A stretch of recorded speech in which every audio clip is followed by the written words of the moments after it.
going to try to get through this as easy as possible without me breaking down. Try to follow the chief. He almost did. He almost broke down, but I'll try to get through this without skipping a beat. I have a time limit, and I don't want to upset the chaplain. So I'm Officer Paul Bianchi. I've known Andy Traylor for almost a decade. Started the academy together. We had a very small class. We only had about 15 people graduate. Only 12 of us remain on the streets with the Austin Police Department. Out of the 9 years that we've been on the street, we've been with each other on the same shifts from evening shift to night shift for the better part of 9 years. I'm in the Army National Guard. I would get deployed, and he'd always bring up the fact that I would leave, and I would leave him by himself in his own demise, and then when I returned, he'd be super happy. And then when he went to day shift, I gave him the same heartbreak. So I told him to come back, and eventually he came back. And for the better part of 9 years, we've been together. It's been extremely difficult. APD has been his family, and he came out every single day, and he gave it his hardest. And a lot of people in APD knew him, and they knew the type of officer he was. He also talked about his family a lot too, specifically his kids. He loved you guys very much, and he talked about you a lot. I have hundreds of stories about him. If at any point in time you want to know the kind of cop that he was, you call me anytime, okay? For those of you that knew Officer Traylor, you knew him for his incredible work as an officer. I'm sure the ones that knew him heard him talk about the calls that he took or the traffic stops that he made. He was an extremely cocky officer, but he had the stats to prove it and the stories. The side that most of you didn't see was his dedication to his shift and his fellow officers. If you wanted to better yourself as an officer, you could go to him. He was an incredible mentor and an incredible teacher. He had more gun arrests in this past year than any other person in this department, period, except for Officer Schramm, which, by the way, Officer Schramm, if you're in there somewhere and you find out you had more gun arrests than he did, let's just keep that to yourself, all right? Let's let Officer Traylor have this one, all right? He cared about the work that he did, and he cared even more for the people he worked with.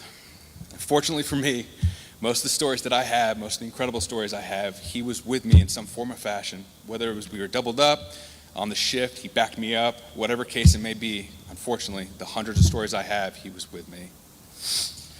2 stories come to mind. He had hundreds of stories, some of them probably not very appropriate for this setting, but 2 that stood out the most, and I'll share them with you. One of the ones that we had, a bicyclist had been hit by a car and drugged for a short period of time and was left for dead. The driver left the scene, and I was the first to arrive for the actual victim. She was pretty beat up.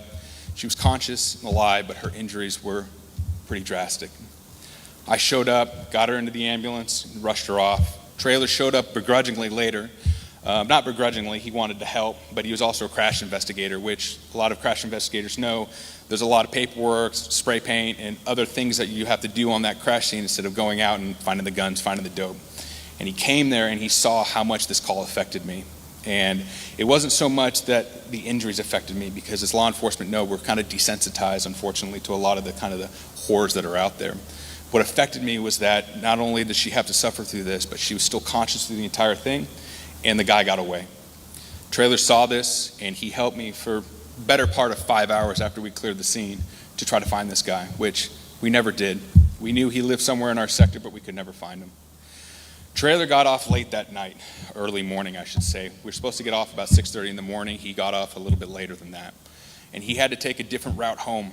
He dressed in his civilian clothes, got in his truck, and went a different route home, which I believe you guys lived in Kyle at the time.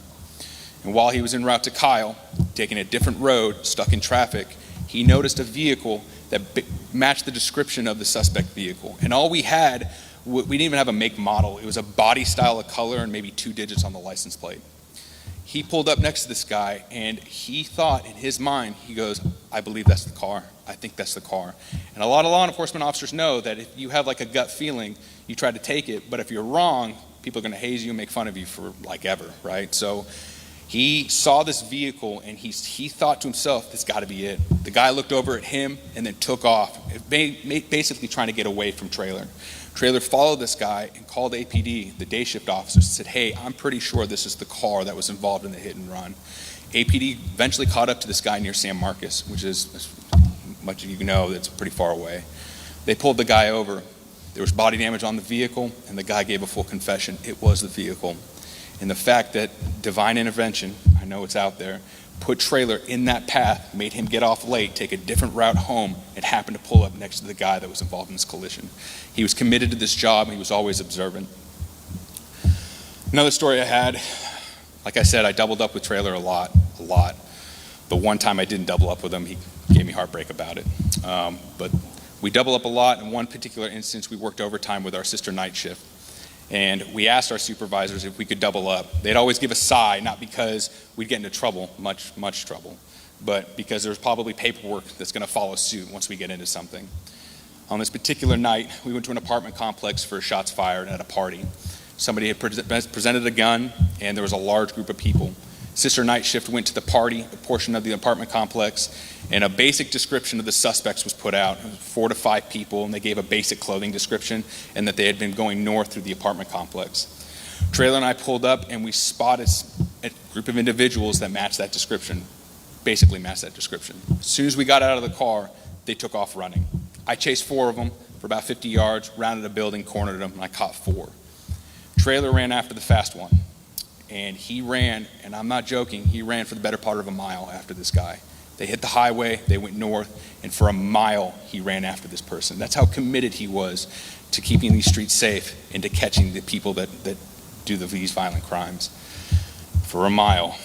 I'm pretty sure he puked when he got there because we had just eaten, but he caught the guy nonetheless. After the fact, when we get back and we tell that story, everyone would congratulate him on catching that one guy. And of course, I would give him some heartbreak too, because I'd say, well, I caught 4, right? Yes, I only ran 50 yards, but I caught 4 of them. Little did I tell anybody else the story that I chased the 4 husky ones. So it was a lot easier for me to catch these people than it was for him. He chased the gazelle, and he chased him down and he caught him, and it's just the kind of officer he was. And again, I have hundreds of stories, incredible stories of Officer Traylor, and it's hard not to think about the good times that we had together. This past year has been a huge test for law enforcement, for all of us across the nation. The defunding of our own department, our staffing levels at an all-time low, people leaving this profession in droves, law enforcement continuously portrayed in a negative light. Andy constantly was positive when he'd come out. Even with everything feeling like we weren't making progress on the streets, Traylor kept going the hardest, and that was Traylor. Everyone that knew him knew that he went the hardest, and he did it for the better good. I'm going to end it with this. Nowadays, it's really easy to park in parking lots, all right, and reactively react to these calls that are coming out. And I challenge all law enforcement, if you knew Traylor, if you knew Andy, to get back out there, okay?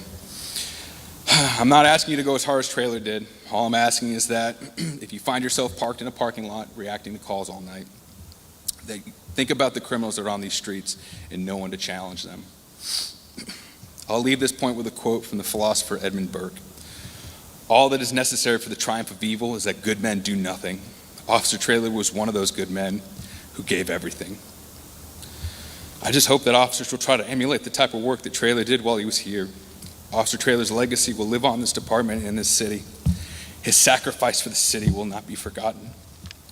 Traylor, you were my partner and my friend. Rest easy, buddy, and we'll take it from here.